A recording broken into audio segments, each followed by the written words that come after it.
Now I invite Sister Arunima Sinha.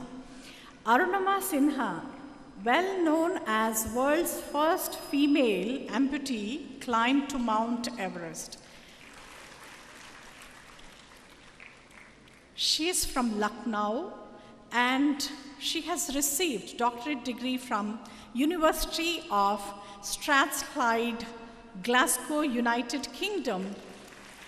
We welcome you, sister. She has climbed Mount Everest, Mount Kilimanjaro, Mount Elbrus, and many other mounts. And she has received awards like Padma Shri Award by President, Tenzing Norgay Awards, Yash Bharati Award, Salam India Award. List is very big, so I just conclude. She's a motivational speaker, and she is presently brand ambassador for Karnataka Government Sports and Adventurous Department, Swachh Bharat Abhiyan Ambassador, UP Election Commission Brand Ambassador, NDMC Brand Ambassador Delhi, and many other. So I request, sister, please share your experience and inspire our sisters today who has come all the way to listen to you. Thank you so much. Thank you. First of all, thank you so much.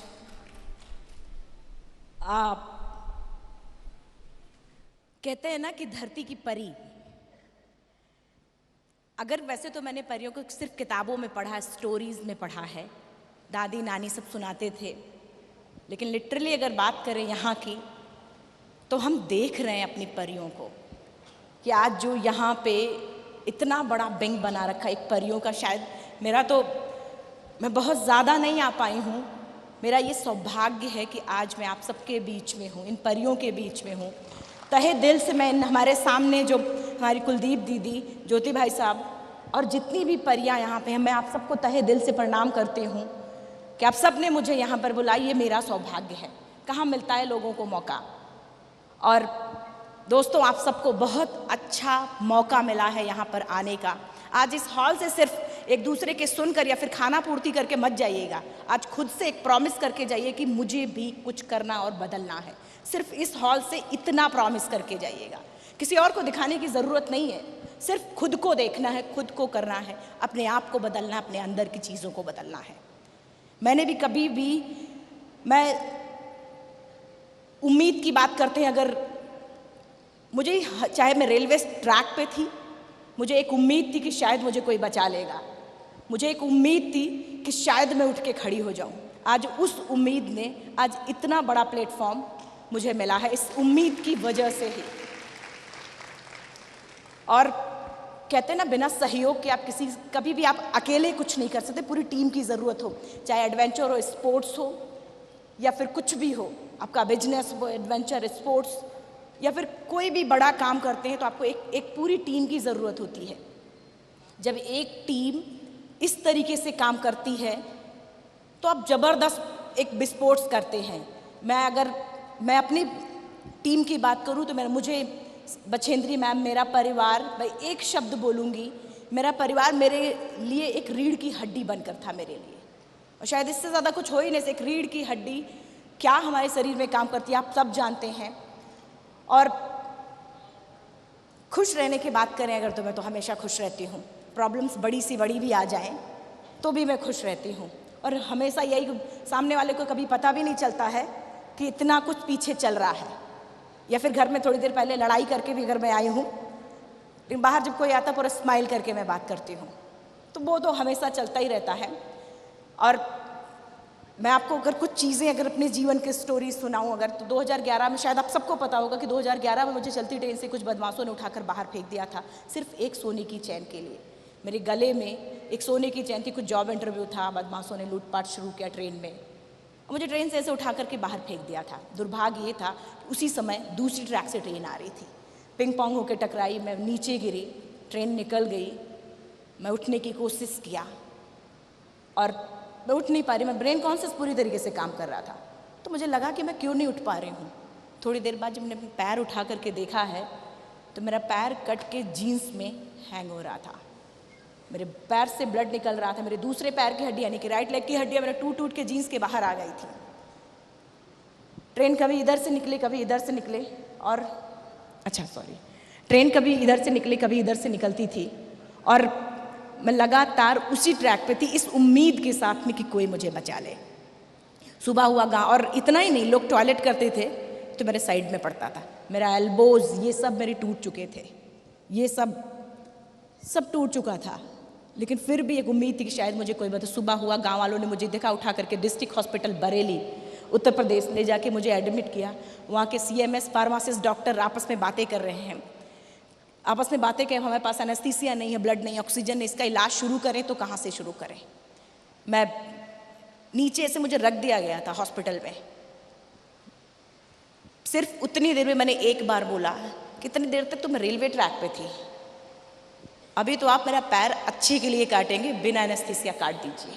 बहुत कम सुनने को मिलता है कि doctor, एक pharmacist अपना blood देके किसी पेशेंट को बचाए, लेकिन ऐसे लोग भी हैं जिसकी वजह से आज मैं यहाँ पर हूँ। उन्होंने अपना एक यूनिट ब्लड दिया और मेरा पैर बिना एनेस्थीसिया काट दिया गया था। मीडिया का बहुत सहयोग रहा है। किंग जॉर्ज मेडिकल कॉलेज, वहाँ से एम्स नई दिल्ली, एम्स में एडमिट थी। मेरी असली ज़िंदगी का स्ट्रगल तो एम्स से शुरू हुआ। मैं हॉस्पिटल के बेड पे थी और 20 से 25 दिन बाद जब बुलेटिन जारी हुआ, डॉक्टर ने बुलेटिन जारी किया कि अरुणिमा ठीक है, बातचीत कर सकती है। कुछ और तो नहीं, बस ये था कि हो क्या रहा बाहर। मैंने जब न्यूज़पेपर देखा उठा के, तो हेडलाइन थी फ्रंट पेज पे कि अरुणिमा के पास टिकट नहीं था, TT आने पर अरुणिमा ट्रेन से कूद गई। Can you imagine? Just next day जब मैंने पेपर देखा तो मोटे मोटे अक्षरों में हेडलाइन था कि अरुणिमा सुसाइड के लिए गई थी। Can you imagine? इंसान का शरीर का एक अंग कट चुका था, पूरी ज़िंदगी का पता नहीं कि व्हील चेयर, बैसाखी या बेड से उठ भी पाएगा कि नहीं। मैं बेड से उठ नहीं पा रही थी, मेरे स्पाइन में 3 फ्रैक्चर था, मोशन वगैरह सब कुछ स्पॉट पे।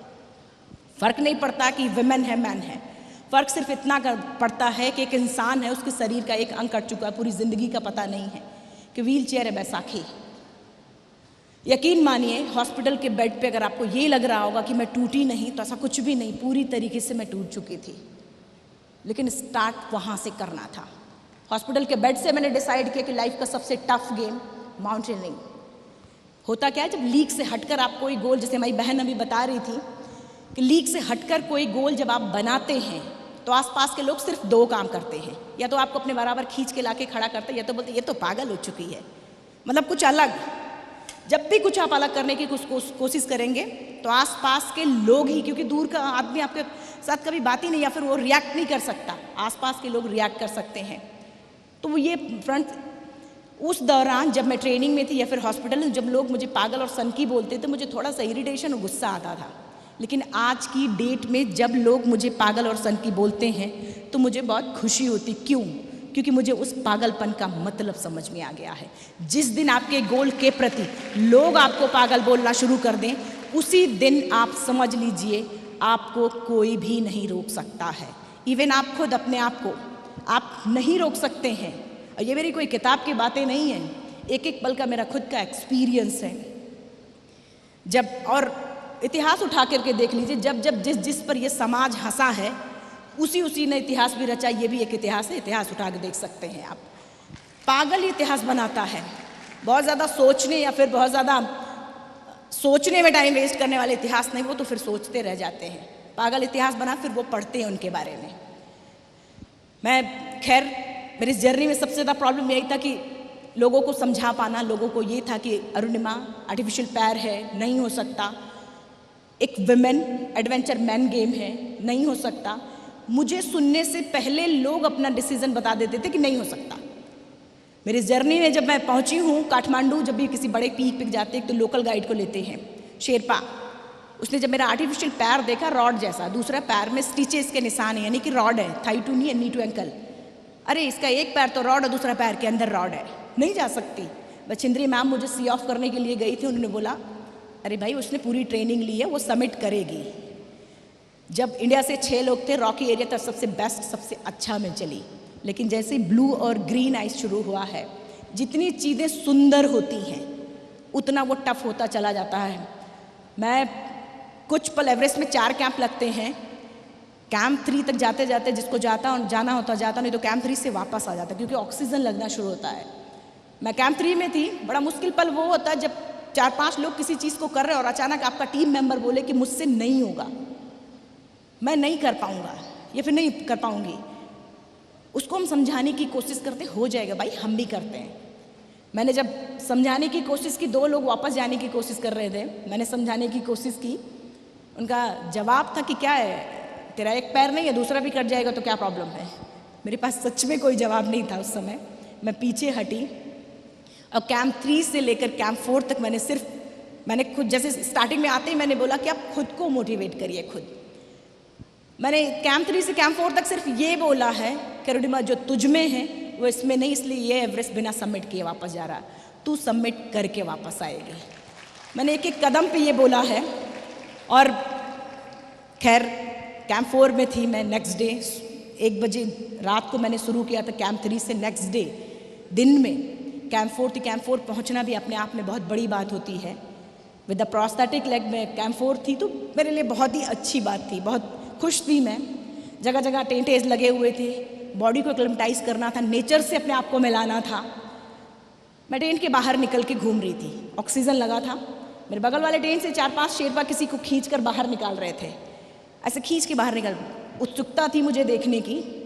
मेरे सामने जब उन्होंने पूरी तरीके से बाहर निकाला तो मेरे सामने एक कैनेडियन लड़की, वो मर चुकी थी। जिस पोजीशन में वो टेंट के अंदर सोई थी, उसी पोजीशन में वो टेंट के अंदर मर चुकी थी और सामने डेड बॉडी थी। और इतना ही नहीं, कोई दूसरा मेन समिट से सबमिट करके आया था और आते ही टेंट के अंदर सो गया था। मेरे सामने 2 डेड बॉडीज़ रखी हुई थी। आपको क्या लगता है कि मुझे डर नहीं लगा होगा? ऐसा बिल्कुल नहीं, मुझे बहुत डर गई थी। ये कैंप 4 है, ये मेन समिट है। यहाँ से यहाँ की जो दूरी है करीब 3500 फीट। मेरा शेरपा जब कैंप 4 से आगे बढ़ने की कोशिश किए, हमेशा बड़े माउंटेन रात में सबमिट करते हैं। मैं और मेरा शेरपा जब कैंप 4 से आगे बढ़ने की कोशिश किए हैं, मतलब जिधर ही थोड़ी दूर बड़े माउंटेन हमेशा रात में सबमिट करते हैं, क्योंकि वेदर शांत होता, विंड कम होती है, स्नोफॉल कम होता है। जैसे ही आगे जा रहे थे, हेडलाइट जलाई, हेडलाइट जिधर ही जा रही थी उधर ही डेड बॉडीज़ नज़र आ रही थी। कितना बड़ा माउंटेनियर, कितना बड़ा दिलेर क्यों ना, उसके हौसले तब टूटने लगते हैं जब अपनी आंखों के सामने किसी को मरता देखता है। बार बार दिमाग में सिर्फ इतनी बात आती है कि जिस गोल के लिए मैं जा रही हूँ, उसी गोल के लिए इंसान मर चुका और मैं कुछ नहीं कर पा रही हूँ। इतना ही नहीं, एक ही रोप में कई लोग क्लाइम करते हैं। मेरे हाथ, मैं आगे बढ़ रही थी, एक बांग्लादेशी, उनका हाथ ऐसे हिल रहा, मुंह से आवाज़ आ रही थी, मेरे सामने है और मूव कर रहा हाथ। मैं जब तक उनके पास, क्योंकि बहुत स्लो चल पाते हैं माउंटेन में, जब तक उनके पास में पहुंची, उनकी बॉडी पूरी तरीके से शांत हो चुकी थी। मैं माइंड पूरी तरीके से ब्लैंक हो गया था। कमर से एक सेफ्टी रोप बंधी होती, शेरपा ने बोला अरुणिमा वापस। कमर से सेफ्टी रोप को खोला मैंने, उस डेड बॉडी को आगे लगाया, डेड बॉडी के आगे अपना सेफ्टी रोप लगाया और लांघते हुए सिर्फ इतना बोला, इन सब में से, यहाँ पर जितने लोग हैं, इन सब में से अगर सभी ने एवरेस्ट सबमिट कर लिया तब तो ठीक है, अगर नहीं सबमिट किया है, मैं सब के लिए एवरेस्ट सबमिट करूँगी और ज़िंदा वापस जाऊँगी। क्योंकि जैसा हम सोचते हैं हम होते चले जाते हैं। खैर, मैं हिलेरी स्टेप, शायद आप पढ़ेंगे तो आपको समझ भी आएगा। हिलेरी स्टेप साउथ समिट के करीब में थी। आप अपने गोल के इतने करीब हों, हिलेरी स्टेप के बाद बहुत दूर नहीं रह जाता समिट, बहुत करीब हों और अचानक आपका कोई टीम मेंबर बोले कि वापस चल, कैसा लगता है? यही लगता ना कि सबसे बड़ा दुश्मन तो मेरा यही है जो नहीं चाहता मैं एवरेस्ट सबमिट करूं। मैं साउथ समिट हिलेरी स्टेप के पास हूँ और मेरा शेरपा मुझे बोल रहा है कि रुनिमा वापस चल। मेरे मन में आ रहा था कि मैं दौड़ूं और दौड़ के पहुंच जाऊं। अफसोस की माउंटेन में आप दौड़ नहीं सकते, अफसोस की माउंटेन में आप कभी भी सिर यूं करके नहीं चल सकते। हमेशा आपका सिर यूं होगा तभी आप समिट कर सकते हैं। माउंटेन हो या फिर आपकी ज़िंदगी का किसी भी प्रकार का कोई अचीवमेंट्स हो, हमेशा, यानी कि नेचर के सामने जब तक आप यूं नहीं होंगे तब तक आप समिट नहीं कर सकते या अचीव नहीं कर सकते हैं। मैं जब शेरपा बार बार हाई एल्टीट्यूड पे प्रेशर, और शायद आपके साथ भी जब पढ़ाई का प्रेशर होता है या फिर जिम्मेदारियों का प्रेशर होता है या फैमिली का प्रेशर होता है, तो हम क्या करते हैं? चिल्लाते हैं और परेशान होते हैं, इरिटेट होते हैं, हर चीज़ में परेशान होते। सेम माउंटेन में मैं भी इरिटेट हो रही थी, परेशान। शेरपा मुझे बार बार बोल रहा है कि रुनिमा वापस चल, वापस चल। मेरे मन में आ रहा है मैं दौड़ूँ, पहुँच जाऊँ। लास्ट में कभी कभी पल ऐसे आते हैं हमारी ज़िंदगी में कि कोई और नहीं होता फैसला लेने वाला, हमारे आसपास कोई नहीं होता। मैंने शेरपा को बोला कि ठीक है, मुझे फैसला लेना था, और वो पूरी ज़िंदगी तय करता है फिर कि आपने क्या फ़ैसला लिया था, क्या अच्छा था, क्या बुरा था। सिर्फ आपको उस समय डिसीजंस लेने होते हैं। शेरपा को मैंने बोला कि ठीक है, तू जाना चाहता तो जा, नहीं जाना चाहता मत जा। मेरे पास इतना ऑक्सीजन है कि मैं इस देश का तिरंगा लगा पाऊँ, ये रिकॉर्ड इंडिया के नाम ला पाऊँ। सिर्फ इतना बोलकर मैंने एक कदम आगे बढ़, लोगों के फुटप्रिंट्स बन जाते हैं स्नो में, मैंने एक कदम आगे बढ़ाया था और कुछ देर बाद मैं दुनिया की सबसे टॉलेस्ट पीक पर थी। 21 मई 2013 सुबह 10:55 पर मैं दुनिया की सबसे टॉलेस्ट पीक पर थी। वो पल ही मेरी ज़िंदगी का 6-7 मिनट मेरी ज़िंदगी का अनमोल पल है। दोनों हाथ ऊपर करके मेरा चिल्लाने का मन कर रहा था कि मैं इतनी ज़ोर से चिल्लाऊं कि मैं सबको बता दूं कि आज मैं टॉप ऑफ द वर्ल्ड पे हूं। उन लोगों को बता दूं जो लोग ये सोचते महिला, जो लोग ये सोचते विकलांग, जो लोग ये सोचते ज़िंदगी में एक बार कोई काम किया, ट्राई नहीं किया, उनको मैं चिल्ला करके बताना चाहती हूँ कि ऐसे मास्क नीचे किया, चिल्लाने की कोशिश की, अफसोस की बहुत चिल्ला नहीं सकते हैं आप। मैं उन सबको बता, जो मुझे पागल बोलते थे, जो मैं उनको बताना चाहती थी। खैर शेरपा को बोला प्लीज़ फ़ोटोज़ निकालो। शेरपा मुझे कह रहा है कभी भी तेरा ऑक्सीजन ख़त्म हो जाएगा, तू फ़ोटो खींचने की सूझ रही है। मैंने कहा प्लीज़ खींच लो फ़ोटोज़। तो उसने निकाल ली। बात तो तब बिगड़ गई जब मैंने उसको वीडियो बनाने को बोला। कह रहा है कि रिडिमा तेरा ऑक्सीजन कभी भी ख़त्म हो सकता है और तुझे वीडियो बनाने की सूझ रही है। पता मैंने वो वीडियो बनाया क्यों? क्योंकि मुझे पता था उतने ऑक्सीजन में वापस कैंप 4 नहीं जा सकती, चाहे मैं नीचे जाने की कोशिश करूं या फिर मैं टॉप पे रहूं, दोनों शर्तों में मरना तय था। मैंने इसलिए शेरपा को बोला ये वीडियो बनाओ, अगर मैं जिंदा नहीं जाती तो इस वीडियो के जरिए मैं एक मैसेज देना चाहती हूँ और ये वीडियो मेरे भारत पहुँचा देना, पूरे यूथ तक चला जाएगा। उस वीडियो में मैंने सिर्फ इतना, करीब 1-1.5 मिनट का ये वीडियो है, सिर्फ इतना ही बोला कि आज ऐसी हालात होने के बाद भी अगर मैं टॉप ऑफ द वर्ल्ड पे आ सकती हूँ तो आप क्यों नहीं। ज़रूरत सिर्फ एक सोच, गोल और फोकस, इतना फोकस कि ऊपर वाला भी देने पे मजबूर हो जाए। 2011 अप्रैल को मेरा एक्सीडेंट हुआ था और आज 21 मई 2013 पे मैं दुनिया की सबसे टॉलेस्ट पीक पर हूँ। कैसे लोगों को लगता कि अरुणिमा ने अपने इस मिशन को, अपने इस गोल को अपने पैरों से क्लेम किया। सच तो ये था, जो मेरा मिशन था, जो मेरा गोल था, मैंने अपने पैरों से क्लेम ही नहीं किया था। जो मेरा मिशन था, जो मेरा गोल था, मैंने अपने दिल से और दिमाग से किया था। कोई भी गोल जब आप अपने दिल और दिमाग से करते हैं तो उसको कोई भी नहीं रोक सकता है। खैर देश वापस आई थी, यूथ बहुत तेज़ी से जुड़ रहा था। ईमानदारी से बताऊं तो एवरेस्ट मैंने सिर्फ अपने लिए किया था। मेरा कॉन्फिडेंस लेवल लूज हो चुका था तो मैंने एवरेस्ट सबमिट किया था। लेकिन जब देश आई तो लोग बहुत इंस्पायर हो रहे थे। तब तय किया वर्ल्ड के 7 कॉन्टिनेंट्स एक के बाद करना शुरू किया। फाइनली आज वर्ल्ड के 7 कॉन्टिनेंट्स मैं सबमिट कर चुकी हूँ और बस नेक्स्ट टारगेट के लिए अपने आप को तैयार कर रही हूँ कि मैं नेक्स्ट कुछ और लूँ। आज मैं एक लास्ट में आपको कह के जा रही हूँ, क्योंकि मुझे पता है टाइम बहुत कम है, कि देखिए कभी भी कोई भी किसी भी प्रकार का कोई भी हार, क्योंकि हारना जीतना ये उतार चढ़ाव ज़िंदगी में हमेशा आता है। किसी भी प्रकार का कोई भी हार हो तो उसको कभी दिल से मत लगाइए, क्योंकि कभी कभी बहुत अच्छा खिलाड़ी भी 0 पे आउट हो जाता है।